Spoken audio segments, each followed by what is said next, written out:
No começo, eram as trevas. Depois, Bang. Nasceu um sistema que se expande infinitamente, feito de tempo, espaço e matéria. Vamos investigar além do que jamais se imaginou, além dos limites de nossa existência, em um lugar chamado O Universo. Há séculos, elas deixam os homens intrigados, cativando tanto astrônomos como astrólogos.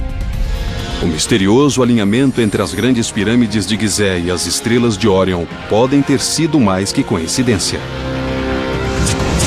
E em vez de 12 constelações no zodíaco, na verdade, elas são 13.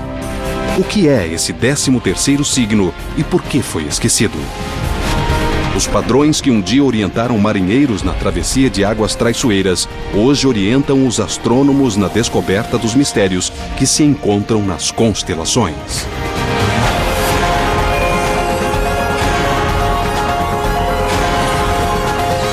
O Universo. Constelações. Antes da internet e antes do cinema, os céus noturnos e as constelações eram os maiores espetáculos que tínhamos. Esta galeria de estrelas não forma apenas figuras bonitas. Ela contém uma ampla amostra de tipos de estrelas. Através das constelações, podemos aprender muito sobre a galáxia e sobre todo o universo. Antes dos dispositivos de navegação high-tech, do GPS e até da bússola, havia as estrelas. Como a sinalização de uma estrada, as constelações nos ajudam a encontrar o caminho. Elas dão direção, distância e rumo. Na Terra, para dizer onde se localiza uma coisa, damos as coordenadas, em latitude e longitude. Na Terra, isso significa a latitude é a medida de distância entre o Polo Norte e o Polo Sul.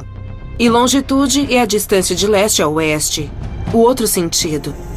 Existe um sistema de coordenadas celestiais similar. Mas as coordenadas não se chamam latitude e longitude. Chamam-se declinação e ascensão reta e são simples extensões diretas da latitude e da longitude da Terra, projetadas nos céus. Os antigos navegadores usavam esse diagrama imaginário para plotar as estrelas e se orientar nos mares. Não é um tipo preciso de indicador de direção, mas com certeza é uma pista para manter o pessoal alerta para os amplos caminhos pelos mares. Com um sextante, os marinheiros conseguiam recorrer a estrelas como a Polaris para navegar. Isto é um sextante, um instrumento para a navegação celestial.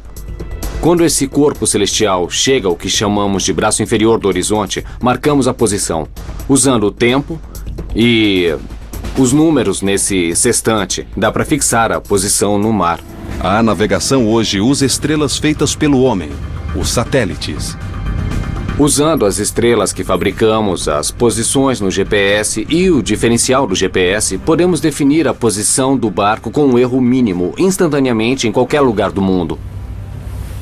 Agora que o GPS substituiu o sextante, as coordenadas celestiais são mais importantes para os astrônomos do que para os marinheiros.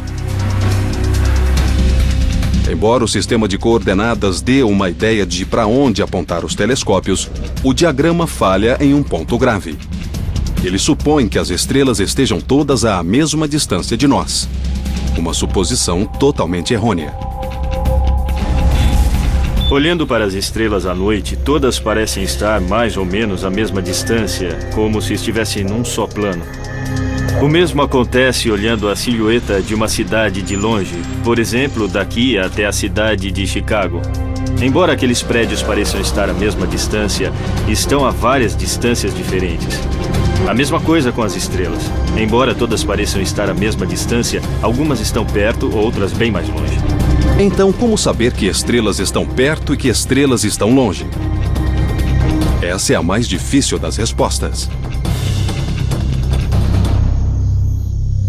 Essa é a maior frustração de toda a astronomia. Olhando os céus noturnos, mesmo com telescópios, não dá para saber as distâncias. Esse é o santo graal da astronomia há séculos.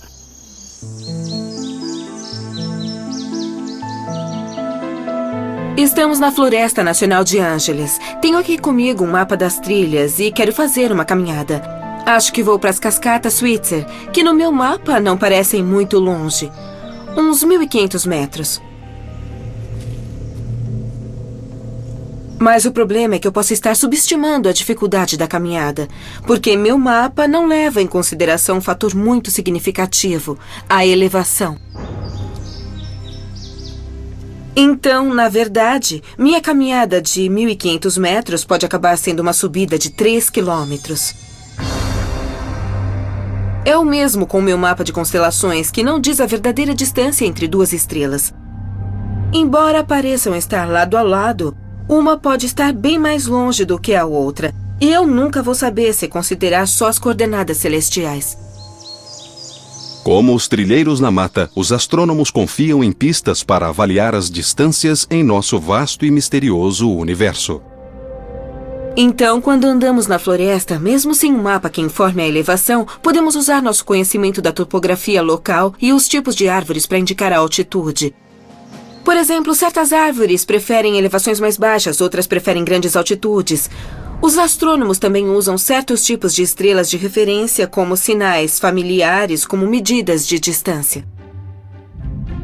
A primeira ferramenta no kit dos astrônomos é o fenômeno da paralaxe, uma coisa que usamos todo dia em escala menor para ver o mundo em 3 dimensões.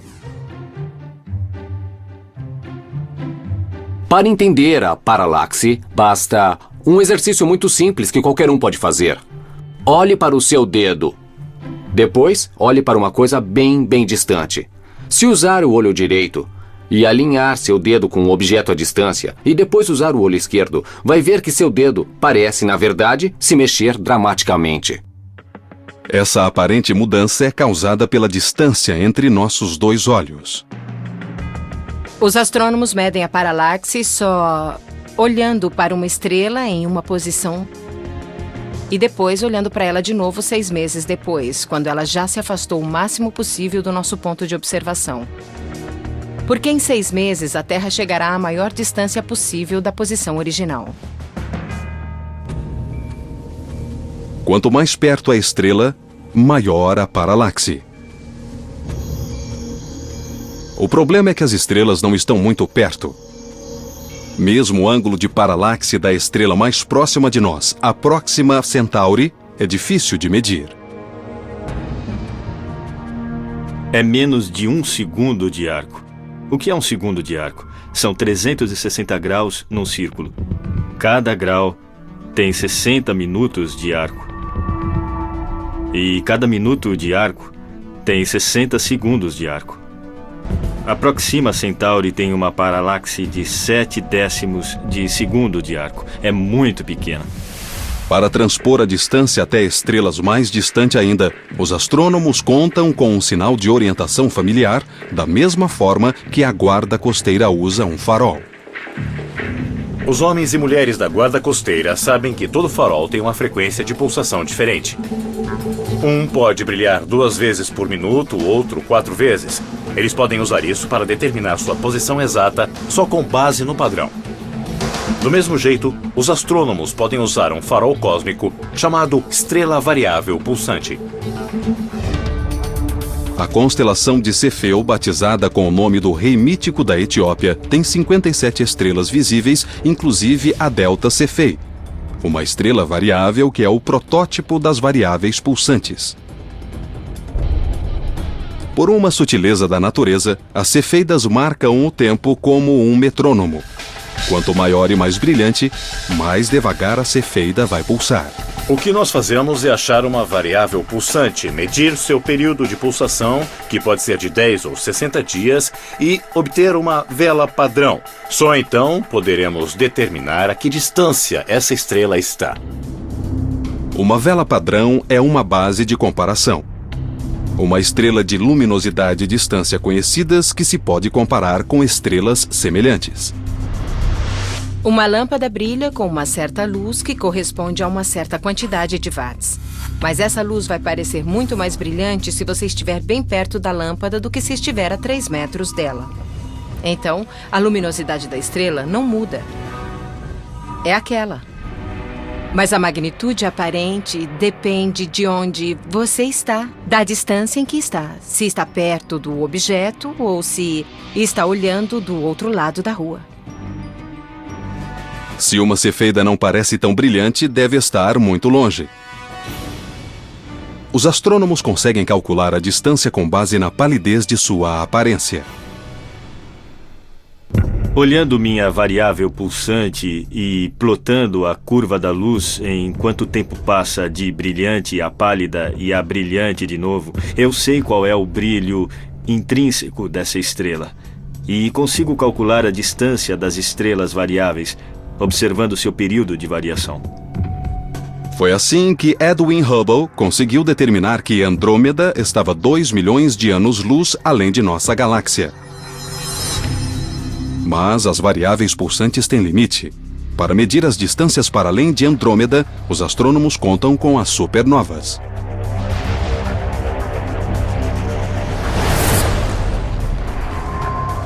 Acontece que as supernovas também podem ser classificadas como velas padrão. As supernovas de tipo 1A são todas iguais em todo o universo. Nós sabemos como calibrar, e é assim que determinamos as distâncias até o Big Bang, o próprio limite do universo. Examinando o Big Bang, os cientistas quase conseguem ver o começo dos tempos, 300 mil anos depois. Até nossas constelações mais conhecidas têm muito a nos ensinar sobre o cosmo.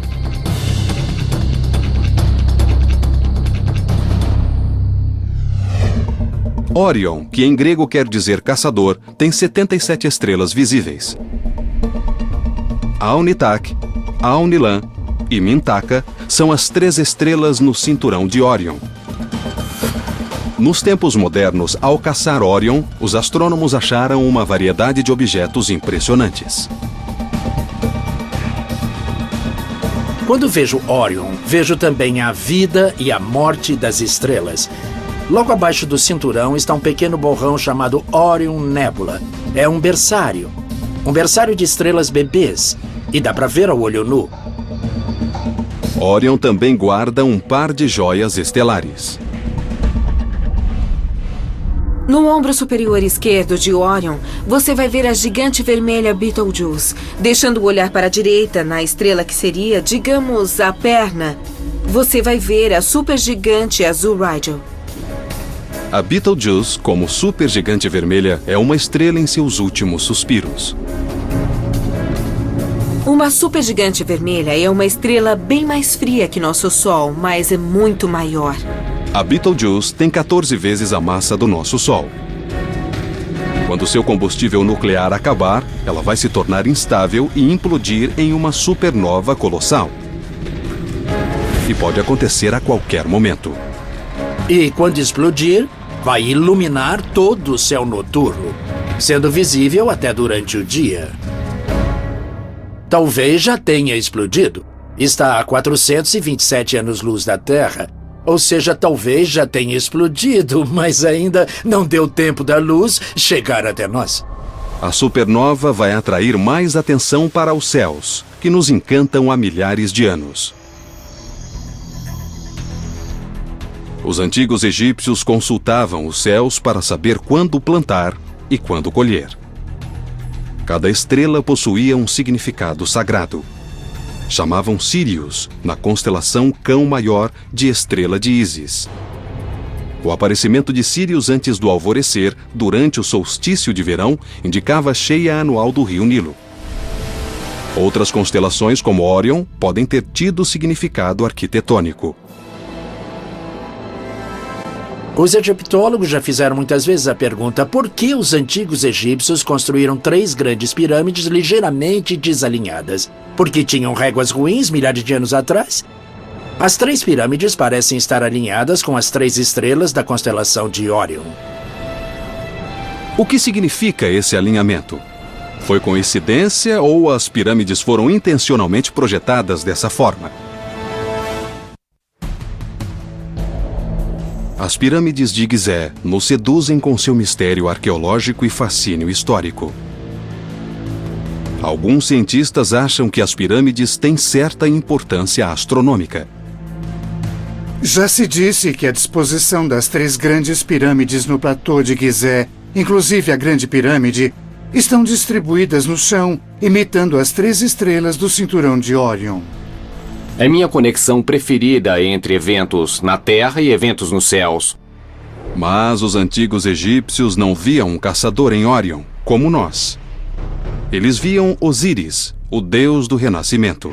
Alguns especulam que as passagens de ar no interior das grandes pirâmides foram especificamente projetadas para lançar aos céus as almas dos faraós. Nessas pirâmides temos 2 tipos de passagens de ar. Uma aponta para o norte e outra aponta para o sul. A do sul aponta para Órion. Ou seja, a alma do faraó seria lançada por essa passagem para ficar ligada a Osíris, Órion e ressuscitar, gozando da vida eterna. Mas outros são um pouco mais céticos. Para fazer isso combinar direitinho, seria preciso virar de cabeça para baixo, ou na terra ou nos céus. Se os egípcios deram importância ao norte e ao sul, na pirâmide, não faz nenhum sentido dizer que eles alinharam as estrelas direito e, na hora de mapear o solo, viraram tudo de cabeça para baixo. A passagem norte aponta para uma estrela específica. Aqui aponta para o norte, aponta para a estrela polar. Na época, 2000 anos antes de Cristo, 2000, 3000 anos antes, essa estrela polar era Tuban. Tuban está localizada na constelação do Dragão ou Draco. O Dragão tem 79 estrelas visíveis. Tuban foi substituída pela estrela polar da nossa geração, Polaris. Ela ilumina o Ártico, governando nossos céus como um farol sobre o Polo Norte. Localizada na constelação Ursa Menor, ela é 2.500 vezes mais brilhante que o Sol, empalidecendo as companheiras polares AB e B. Embora governe os céus como nossa estrela polar desde que temos lembrança, seu reinado não será eterno. Enquanto está orbitando em volta do Sol, a Terra inclina-se para lá e para cá. Essa oscilação é chamada de precessão. Se a Terra fosse uma esfera perfeita, não haveria precessão. Mas as forças gravitacionais da Lua e do Sol fazem pressão sobre o equador saliente, perturbando a rotação da Terra. Agora, a Terra é como um giroscópio ou um peão giratório. Observe que se eu girar isso depressa e depois movimentar o eixo, ele aponta na mesma direção. É como a Terra que aponta em direção a Polaris. Então, quando a Terra dá volta no Sol, ela sempre aponta na mesma direção. No entanto, a precessão é causada pela interferência gravitacional e a Terra começa a oscilar. Enquanto oscila, o eixo da Terra descreve um círculo no céu. Demora 26.000 anos para completar um círculo. O Polo Norte celestial vai se afastando cada vez mais da posição de Polaris. Eu digo que daqui a uns 14.000 anos, mais ou menos na metade do círculo, ele vai estar muito perto da estrela Vega. E como Vega é muito mais brilhante do que as outras estrelas nessa área do céu, ela será uma estrela muito significativa no Polo Norte. Em 26.000 anos, o eixo da Terra centrado no Polo Norte fará um círculo completo e voltará a apontar para onde está hoje. E Polaris vai destronar Vega e retomar o título de nossa estrela do norte. Quanto mais perto de um dos polos da Terra, mais a estrela se mantém fixa nos céus. Os astrônomos chamam essas estrelas de circumpolares, ou seja, visíveis o ano todo. Na verdade, todas as constelações das estrelas do norte, como Little Dipper e Big Dipper, percorrem um círculo razoavelmente pequeno. E o resultado é que dão a volta em Polaris sem nunca surgir nem se pôr. Quanto mais ao sul, mais constelações nascem, digamos no início da noite, e se opõem no fim da noite. Portanto, não tem essa propriedade mágica. As estrelas variam em tamanho, densidade e também em brilho. Em vez de exibir um brilho constante, como a maioria das estrelas, as variáveis pulsam, iluminando-se e empalidecendo num padrão hipnótico. Uma estrela variável é como uma chaleira. Então, vamos imaginar uma chaleira no fogo. A água se expande, a tampa sobe, libera o excesso de energia e desce. Acumula pressão, sobe e desce de novo. Quase do mesmo jeito, a atmosfera das estrelas variáveis se expande e se encolhe. Com o tempo, isso dá aparência mais brilhante e mais pálida. Isso pode acontecer em horas, pode acontecer em dias ou até em meses. Estrelas variáveis de uma categoria especial chamadas T Tauri pulsam porque são jovens e instáveis. Como adolescentes teimosos, as T Tauri têm explosões erráticas. Só que seus acessos de fúria envolvem uma luta com a gravidade. Enquanto as forças nucleares empurram para fora, a gravidade puxa para dentro, perdendo a posição de equilíbrio como um pêndulo, oscilando para lá e para cá. As T Tauris crescem e perdem as pulsações. À medida que envelhecem, encontram equilíbrio e se tornam estáveis. Na verdade, antes de nosso Sol amadurecer, os cientistas acham que ele foi uma estrela T Tauri.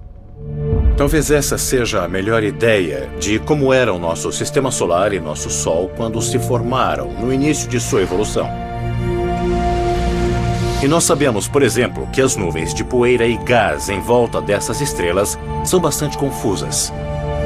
E deve ter sido uma cena bem violenta, com muitos calombos e pedaços de rocha colidindo umas com as outras e se bombardeando.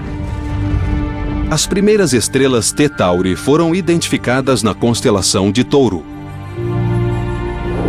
Touro, ou Taurus, possui 98 estrelas visíveis. Aldebaran, uma estrela gigante vermelha, é o olho injetado na fera. Touro é uma das constelações do zodíaco que fica perto do plano da eclíptica. Chama-se plano eclíptico porque é o único círculo nos céus onde podem ocorrer eclipses. A Lua tem de passar pela eclíptica, por exemplo, para provocar um eclipse do Sol. É também o caminho que a Terra percorre em sua órbita em volta do Sol. 8 graus acima e abaixo da eclíptica há uma região chamada zodíaco. Toda constelação que se situa nessa faixa é citada como constelação zodiacal. Em qualquer momento, o Sol está numa constelação do zodíaco. O Sol fica entre nós na Terra e determinada constelação. Como orbitamos em volta do Sol, ele parece se movimentar pelas constelações zodiacais que estão fixas no firmamento. Durante a noite, a porção oposta do nosso céu é iluminada pelo Sol. Os astrólogos ligam cada uma das 12 constelações zodiacais ao mês em que o Sol passa por elas. Em junho, então, o Sol varre Câncer. E em julho, desliza por Leão. Mas vejam, existe um problema aí. Cada constelação tem um tamanho diferente. Algumas são pequenas, outras grandes. O Sol leva 7 dias para passar por Escorpião, a menor constelação zodiacal, e 44 dias para sair de Virgem, a maior. Então, não dá para dividir o ano em 12 partes iguais, com 12 constelações de mesmas dimensões. Muita gente deposita grande significado no seu signo do zodíaco, no signo solar. Mas como a Terra está em precessão, a constelação na qual o Sol aparece hoje é diferente daquela na qual ele aparecia 2000 anos atrás. Por isso, quando alguém disser que você é competitivo porque é de Escorpião, pode responder: muito bem, hoje eu não sou mais de Escorpião. Seja para iniciar uma conversa, prever o futuro ou definir traços de personalidade, os 12 signos do zodíaco desempenham um papel de peso na cultura popular. Mas de onde vêm esses signos e quem batizou as estrelas? Há nomes originais de estrelas em alguns casos que vieram da Mesopotâmia. Alguns nomes foram acrescentados pelos gregos e romanos. Alguns sobreviveram, outros não. Com a queda do Império Romano, perto do ano 450 da Era Cristã, boa parte desse conhecimento se perdeu, mas foi preservado pelos árabes. Na verdade, boa parte da astronomia sobrevive hoje porque os astrônomos árabes preservaram e ampliaram os cálculos e o trabalho dos astrônomos gregos e romanos. No ano 150 da era cristã, o cientista grego Cláudio Ptolomeu juntou suas próprias observações aos textos históricos, batizando mais de 1000 estrelas. E das constelações que cobrem nossos céus, descobrimos que 12 são constelações zodiacais. Mas, na verdade, elas são 13.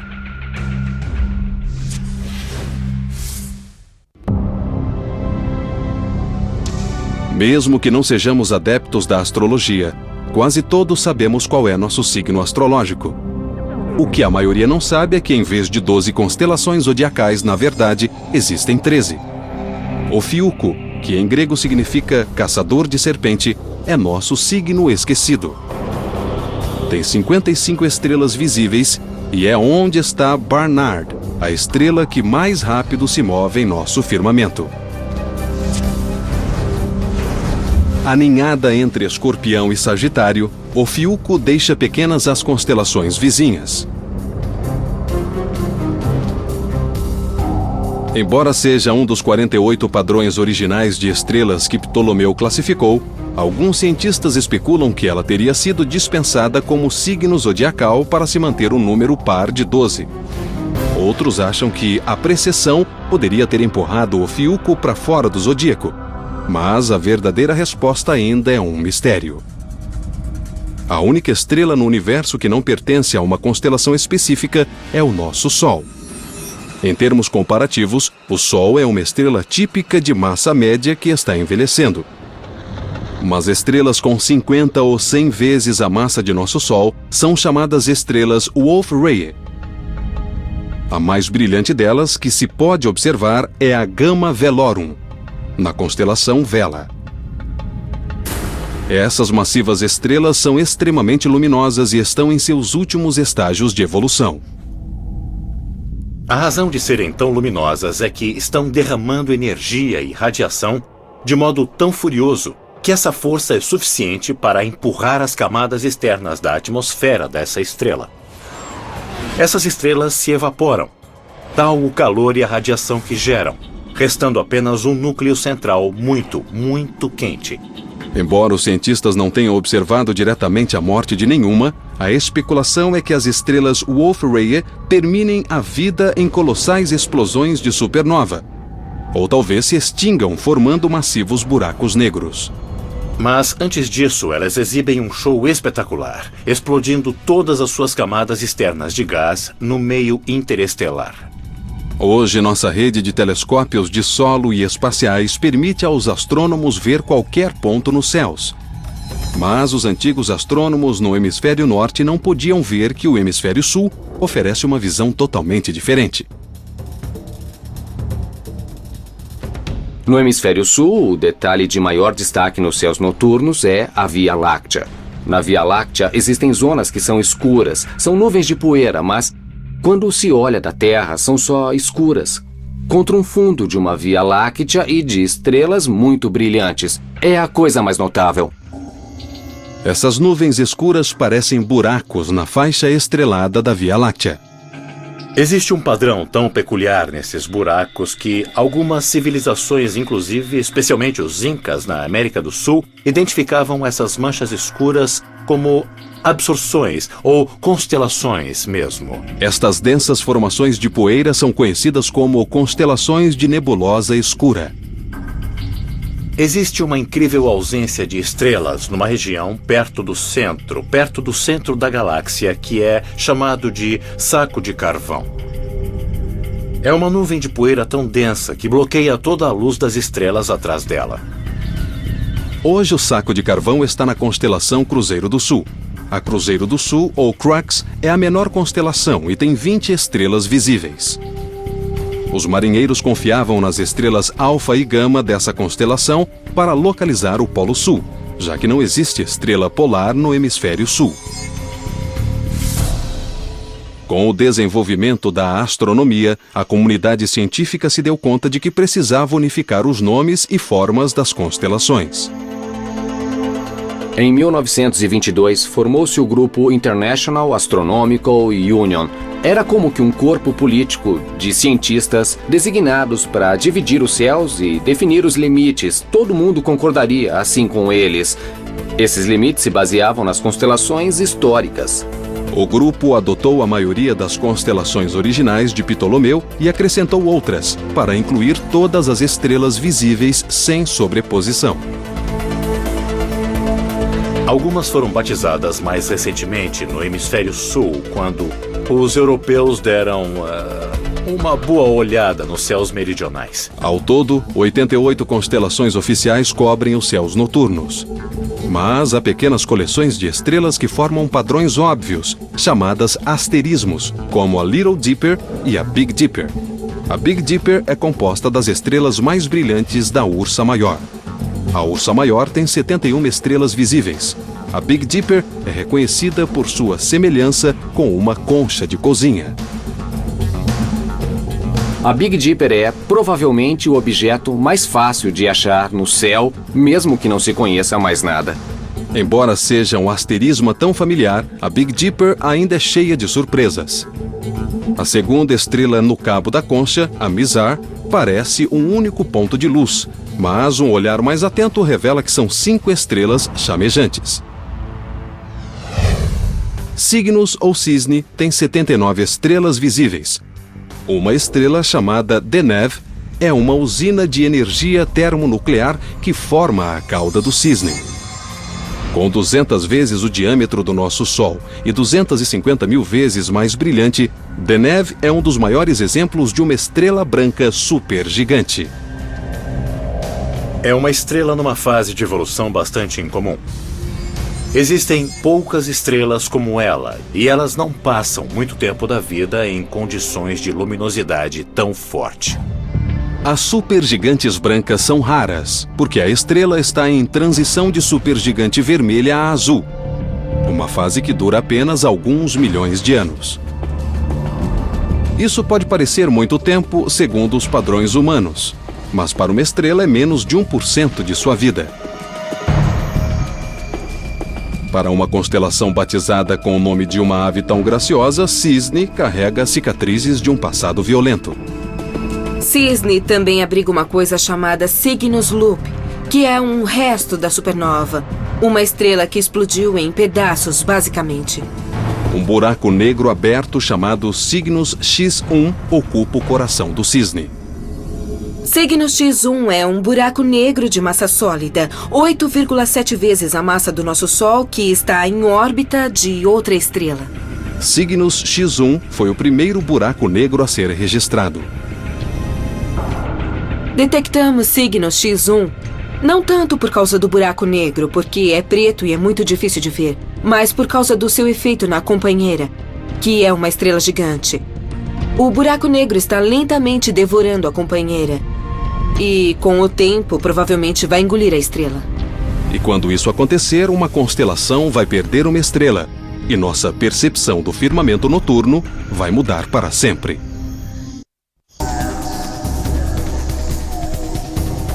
O firmamento noturno está constantemente mudando. Em cada constelação, estrelas nascem enquanto outras são engolidas pelos buracos negros. Cada explosão de uma supernova, cada estrela exótica e nebulosa tem uma coisa em comum. São todas identificadas pela constelação na qual estão localizadas. Mas mesmo antes de inventarmos superpossantes telescópios para vê-las, as constelações serviam a uma finalidade importante. Levavam às pessoas o noticiário noturno, que elas não ousavam ignorar. Era questão de vida e morte. Os céus noturnos são um calendário. Foi a primeiríssima invenção científica do homem. O calendário nos céus. O nascer e o pôr do sol, as várias fases da lua, o aparecimento e desaparecimento sazonal das estrelas, dá para ver que existe realmente uma ordem no mundo. E se vê realmente uma ordem nos céus que é útil para antecipar o que vai acontecer na Terra. É uma ferramenta de sobrevivência. Quando se olha para o céu, se vêem grupos de estrelas que estão ligadas a eventos importantes que nos alertam para agir de certo modo ou ir em certa direção, onde plantar e colher. Além de ver o padrão das estrelas mudar com as estações, os antigos fizeram outra observação fundamental. O dossel estelar variável dava forma ao mundo. Viajantes em longos percursos para o sul, por exemplo, da Grécia, começaram a ver constelações diferentes de qualquer uma que fosse visível em sua terra natal. Então, isso indica movimento em superfície curva. A perspectiva muda. Hoje nós entendemos a forma da Terra e o suceder das estações.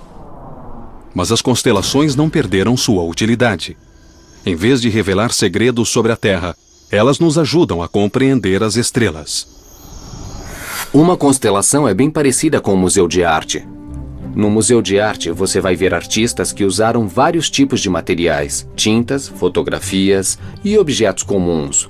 Numa constelação, você tem estrelas que são feitas de materiais diferentes. Algumas têm mais hélio ou hidrogênio, carbono, silício, ferro, mas podemos reunir todas elas. Nos dois casos, os objetos que são reunidos no Museu de Arte ou uma constelação são coleções artificiais que nós juntamos por algum motivo. Como países, as constelações dividem os céus em territórios. Quando você diz Órion, eu sei exatamente a que parte do céu está se referindo. Então, para um astrônomo, uma constelação é como ter um mapa à mão, um jeito de organizar as coisas, de saber onde está tudo. E embora o firmamento seja infinito, podemos ver somente uma amostra de estrelas antes que nossa visão seja bloqueada por poeira e distância. Talvez numa noite bem escura você vai ver umas 1.500 a 2.000 estrelas a olho nu se não estiver usando binóculos em nada.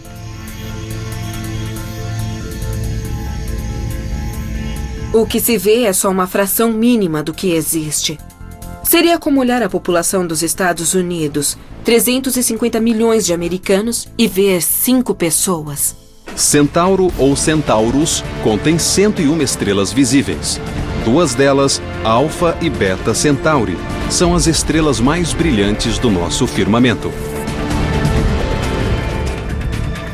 Em Centauro está Alfa Centauri, a estrela mais próxima da Terra depois do nosso Sol. E um olhar mais atento revela que Alfa Centauri, na verdade, é um sistema estelar triplo. Não é raro que as estrelas dividam o palco com 1 ou 2 coestrelas em sua órbita. Aliás, essa é a regra. Mais de 60% das estrelas que se veem nos céus, na verdade, são estrelas duplas, triplas, quádruplas. Nosso Sol é uma exceção. Parece que nosso Sol não tem companheira. Enquanto nosso Sol faz sua viagem solitária pelo espaço, as estrelas Ômega Centauri nunca ficam sem companhia. É o mais brilhante agrupamento estelar globular que se pode ver sem um telescópio, quer dizer, a olho nu, porque é um grupo gigante de cerca de 10 milhões de estrelas. Ômega Centauri é o maior agrupamento estelar da nossa galáxia. Essas estrelas intimamente ligadas têm órbitas diferentes, complicadas, mas mesmo assim conseguem se movimentar como um único grupo. De onde vem o agrupamento é a dúvida de todos. É um objeto fora do comum, e muitos astrônomos suspeitam que possa ser o centro de uma galáxia que foi engolida, consumida pela Via Láctea, quando caiu nela. Isso acontece com bastante frequência porque grandes galáxias são canibais e comem as pequenas galáxias. A Ômega Centauri, por exemplo, pode ser o que restou de um desses processos. A luz de Alfa Centauri leva cerca de 4,2 anos para chegar até nós. Mas quando olhamos Ômega Centauri, estamos vendo uma luz que viajou 16 mil anos. Isso é indicação da verdadeira dimensão de Centauro. E mostra também que uma constelação existe somente nos olhos de nossa mente. E que cada estrela, como cada obra de arte, suplica para ser explorada.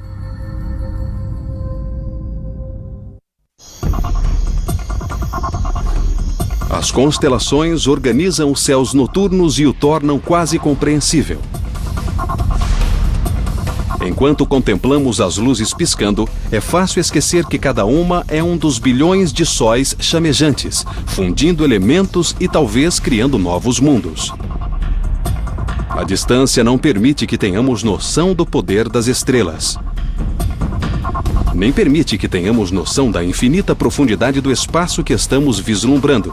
Os planos nivelados das constelações são uma ilusão. Ao se afastar vários anos-luz do Sol, as estrelas próximas começam a mudar em relação às estrelas distantes do fundo, e as constelações começam a se distorcer. Há 10, 20, 30 anos-luz, provavelmente não se reconheceriam algumas das constelações. Então, se você vivesse num planeta que orbitasse Vega, que está a 25 anos-luz daqui, você teria um conjunto diferente de constelações no firmamento. Milênios contemplando o céu tornaram previsível o grandioso movimento das constelações. Nossa rotação em volta do Sol nos transporta por seu ciclo anual. As estrelas nas constelações estão em constante movimento, não só enquanto a galáxia gira, mas também enquanto a gravidade de cada estrela empurra e puxa suas vizinhas. O movimento mais rápido das estrelas é de 240 km por segundo. Nós não temos nenhum objeto feito pelo homem que consiga ser tão rápido. O movimento aleatório dessas estrelas em relação umas às outras é algo como 15 ou 30 km por segundo, e isso se compara à velocidade de nosso foguete espacial mais rápido. Isso é, claro, mais rápido que qualquer projétil de alta velocidade. As estrelas estão sempre em movimento e sua distância de nós mascara sua enorme velocidade. É como olhar pela janela de um automóvel em velocidade. Os mourões de cerca e árvores mais próximos da estrada passam voando, mas a paisagem mais ao longe se arrasta lentamente. Em nossa vida, aliás, em 1000 vidas, a maioria das estrelas nem parece se mexer. O que me intriga é pensar que, se eu pudesse achar um dos nossos parentes recentes, o homem de Cro-Magnon, por exemplo, ele provavelmente me corrigiria, porque estaria mais familiarizado com os céus e conheceria as constelações um pouco melhor do que as pessoas de hoje. Mas, pouco a pouco, nossos mapas estelares estão completando sua data de validade. Daqui a 10.000 anos, as estrelas serão visivelmente diferentes, assim como as constelações do que vemos hoje. Daqui a 500.000 anos, serão irreconhecíveis e, se fosse possível ver uma foto do tempo transcorrido num período de 1 milhão de anos, nós veríamos estrelas correndo pelo céu. As constelações são um instantâneo, um retrato plano do céu noturno. E como retrato, é uma boa semelhança, mas não é a história toda. Se pudéssemos voar pelo espaço e vê-las de outro ângulo, essas formações antigas e familiares não seriam identificáveis. Mas aqui, agora, as 88 constelações oferecem marcos tranquilizadores enquanto nos recordam nosso passado. As constelações realmente não cumprem as funções que cumpriam originalmente para aqueles que as detectaram. Para eles havia uma ligação direta de causa e efeito entre uma coisa que era do interesse deles e suas vidas. Observavam Sírius porque era uma indicação sazonal. Não usamos mais o firmamento dessa forma, mas as histórias permanecem e as imagens permanecem. Nós nos agarramos a essas constelações e, francamente, fico encantado com isso. Em vez de contar histórias do passado, a astronomia moderna nos estimula a olhar para as constelações como um agrupamento de possibilidades.